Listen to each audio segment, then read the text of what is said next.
Oh no, it's gonna fall. How much weight and how many reps should you be doing in the weight room? This is the question I want to answer today.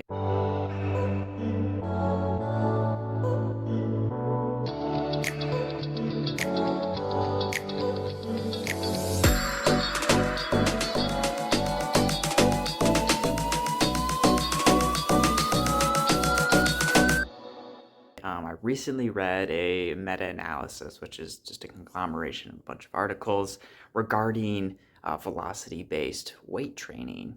But essentially, they had four different groups in the study. The first group was based on pure max reps, 1 rep max, doing a certain percentage, and however many reps you should normally be doing based on that 1%, that percent max. The second subject set was people who were going to fatigue. The third study set was on 40% velocity loss, and the final was on 20% velocity loss. The study compared a variety of different articles and plenty of subjects as well.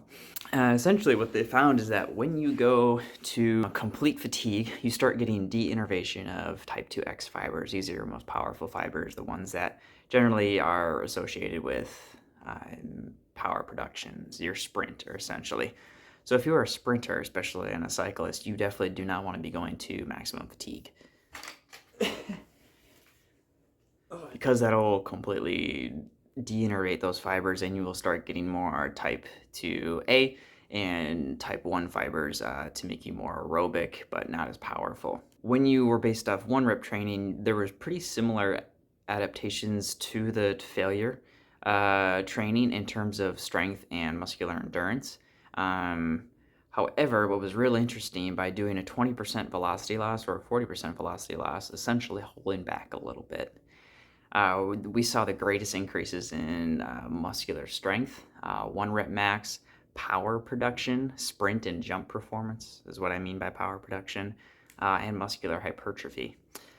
So when you are determining your weight and your rep range, it is, at least for me, as a coach, I'm pretty much going to be prescribing my athletes for hypertrophic work to be in the 8 to 12 rep range, just as a normal hypertrophic range. 3 sets of that, going to about 40% velocity loss. So maybe going an extra 1 or 2 reps past the 20%.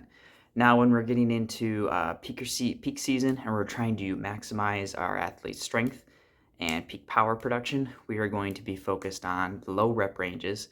So when we're in the 1 to 4 rep range, maybe 3 to 5 in between, doing 3 sets of that and only going to 20% velocity loss. So this looks like if an athlete takes, let's say, a second to go up and down for a squat, once they get to 1.2 seconds, they're cutting the reps off. You will realize that this is much sooner before your complete loss than you realize, but because of the research, this is what we see causes the greatest increase in strength and power production, which is what we want from an athleticism standpoint. Much of the adaptations made from strength training are essentially neurological based, muscular based, trying to get your muscle fibers, trying to get the neurons to fire more frequently, not to fire any more stronger, because we can't make that happen. But if we can get them to fire more frequently, you can essentially make your muscles contract faster, which is kind of cool. So basically with that, you're getting greater power production because power is essentially force times velocity. Your muscles only have so much force, but if you as a sprinter can have only so much force to produce, let's say 100 pounds, if you can produce that much faster, you can essentially have a greater power production. So your watts on the bike are essentially going to go up by doing some of that work, because you are able to do the same force at a greater velocity. So overall, if you're an athlete looking to get into weight training, specifically in your lower body, I highly recommend not going to complete a fatigue and working in what I'm eventually going to be calling an adaptable zone. Oh, I think I can do this now. Yeah, this is much more my weight. The zone at which your body can adapt and no longer is in a survival, but is able to achieve a greater adaptations to the workload. So if y'all have any questions, feel free to let me know. Much better than my full suspension. Oh. See y'all later.